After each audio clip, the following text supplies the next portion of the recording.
In this video, we will discuss about temperaments, that is the chapter 20 of Robert's philosophy. Temperament कई तरीके के होते हैं, as like nervous, bilious, sanguineous, phlegmatic. Temperament का जो होता है हमारे शरीर पर एक प्रभाव पड़ता है जिसकी वजह से हम लोग डिसीजेस की तरफ ज़्यादा अट्रैक्ट होते हैं. इसके अलावा टेम्परामेंट जो होता है वो मेडिसिन के सिलेक्शन में भी हेल्प करता है. मेनली 4 क्लासिकल टेम्परामेंट्स के बारे में इस चैप्टर में बात की गई है. That is nervous, bilious, sanguineous and phlegmatic. There are many combination of this types, usually one with basic type of predominating.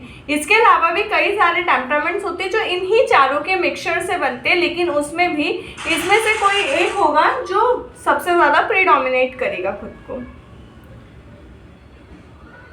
ये जो भी टेम्परामेंट्स होते हैं ये फिजियोलॉजिकल बेसिस पर ज़्यादा काम करते हैं. But besides the stature of the patient, the matters of the temperament implies colouring, functional tendency and circulation, elimination, respiration and so on.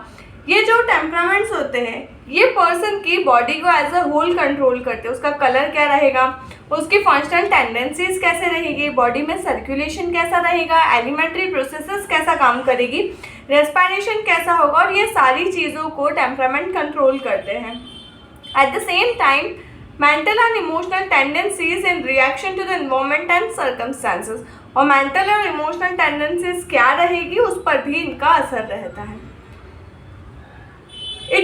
It has been said that the temperament are cast in the very beginning of the new individual. और temperament शुरुआती दौर के जो life होती है उसमें दिखने लग जाता है.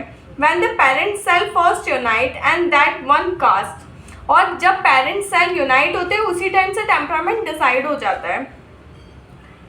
There is no deviation from that, and that is what physiological cannot be influenced or changed by the action of our remedies. और temperament को हम लोग हमारी remedies से change नहीं कर सकते. We can cure the disease and we can cure the affinity, but we cannot cure the or change the temperament.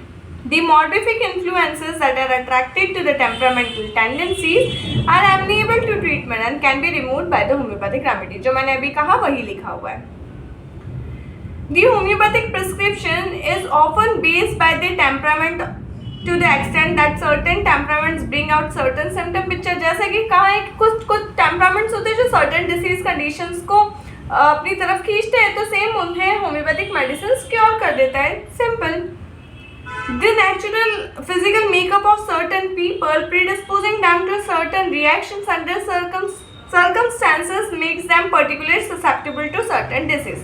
कुछ ऐसे सर्कमस्टेंसेज होते हैं जो डिसीज़ को अट्रैक्ट करते हैं और वही सर्कमस्टेंसेज होते हैं जो टेम्परामेंट को अफेक्ट करते हैं और डिसीज़ को प्रोड्यूस करते हैं.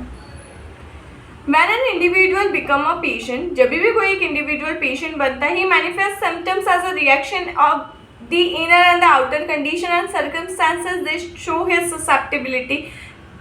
पूरी की पूरी बात यही कि अगर टेम्परामेंट अफेक्ट होगा तो सिम्टम्स आएंगे और सिम्टम्स आएंगे तो पेशेंट बीमार होगा. That's it. तो हमें टेम्परामेंट पर काम करना है. When a remedy is indicated, the symptomatology gives us a basic of our simillimum regardless of the color or type. तो हम लोग क्या करते हैं? We may find a so-called female remedy such as CPI distinctly indicated in a man. जब हम लोग बात करते हैं कि CPI एक फीमेल रेमेडी है, पल्सटिला एक फीमेल रेमेडी है, इग्निशिया एक फीमेल रेमेडी है, नक्स एक मेल रेमेडी है, तो जब ये दूसरे पर्सन पे मिलती है तो क्या ये उन पर काम नहीं करेगी?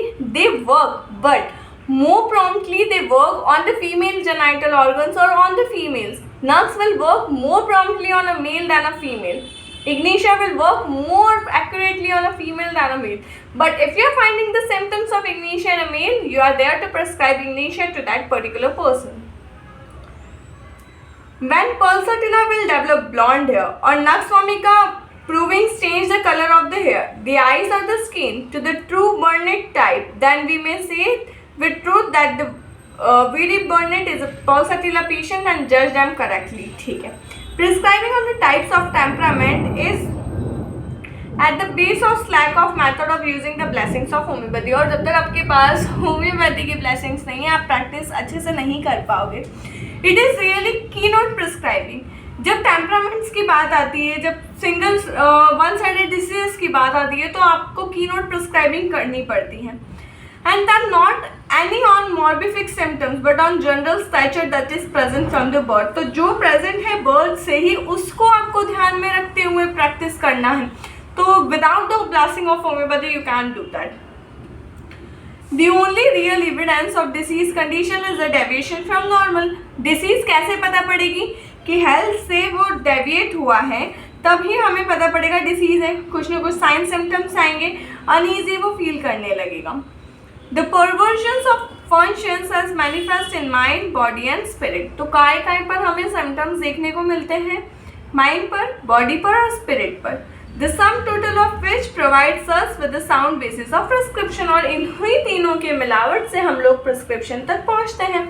हम लोगों ने देखा टेम्परामेंट क्या होता है, टेम्परामेंट कितने टाइप के होते हैं, टेम्परामेंट का ह्यूमन ऑर्गेनिज्म पे क्या क्या असर पड़ता है, टेम्परामेंट का होम्योपैथी में क्या असर है, टेम्परामेंट कब से शुरू हो जाता है और टेम्परामेंट एक इंडिविजुअल को कैसे कैसे अफेक्ट करता है, टेम्परामेंट को ध्यान में रखते हुए कैसे मेडिसिन को चूज करना है और टेम्परामेंट हमारे डिसीज कंडीशन को कैसे अफेक्ट करता है.